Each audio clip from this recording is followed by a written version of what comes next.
Valerie, and today we're going to be making Chin Chin. This is the first time I've ever made Chin Chin, so hopefully this goes well. Chin Chin is a super popular Nigerian fried snack, and I've really been craving it, so let's make some together. For this video, I'm going to be using Immaculate Bites Chin Chin recipe.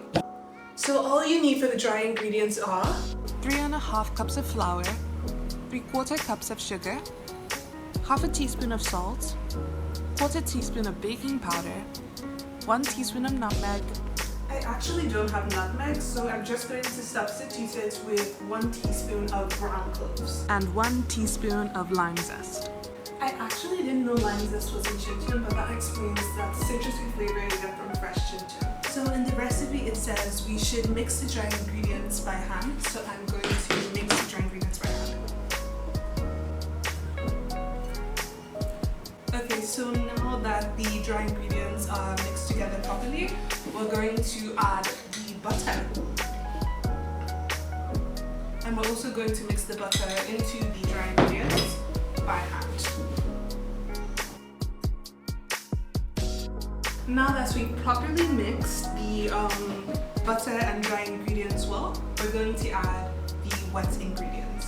So first let's add the 3/4 cup of milk. And now the singular egg.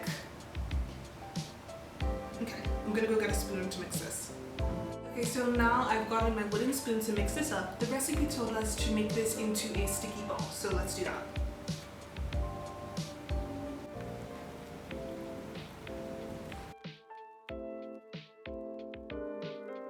Now that the dough has become sticky and ball-like, it's time for the hardest parts of making Chin Chin, rolling and cutting the dough. The recipe says we're supposed to pour some flour on the table and take the ball, okay, take the ball, add some flour and knead it. So let's do that. The difficult thing about this is that the dough is quite tough, which makes it hard to roll out. Okay, now it's time to roll out the dough. A little tip for when you're rolling out the Chin Chin is to make sure that all the sides are even to ensure that when you're frying them, the smaller pieces don't burn before the larger pieces are cooked. Alright, so now the dough is completely leveled. It's time to cut it into little pieces. Cutting the Chin Chin is actually not very hard, it's just super tedious. Now that the dough is cut into little pieces, let's go fry them. You have to be very careful when frying this because they could easily just burn, so you have to give it all of your attention.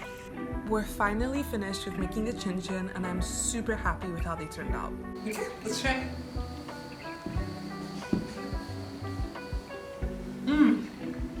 It's fresh, so it's like really soft and warm and addictive. The cloves really complements the texture of the Chin Chin. And the lime, you can taste just a hint of this citrusy flavor. I really enjoy this. This recipe was amazing. So I definitely recommend using the Immaculate Bites Chin Chin recipe. It came out wonderful. Look at the golden color. And it tastes amazing if you substitute it with cloves, grounded cloves. I think it even tastes more amazing if you substitute it with cinnamon. So overall, this recipe is a mango. Thank you for watching this video. If you enjoyed it, make sure to like, comment, and subscribe. Also follow me on my Instagram and TikTok if you want to be part of the creation process of my videos. And also watch other content that I do not post on YouTube. Alright, that's all. Bye!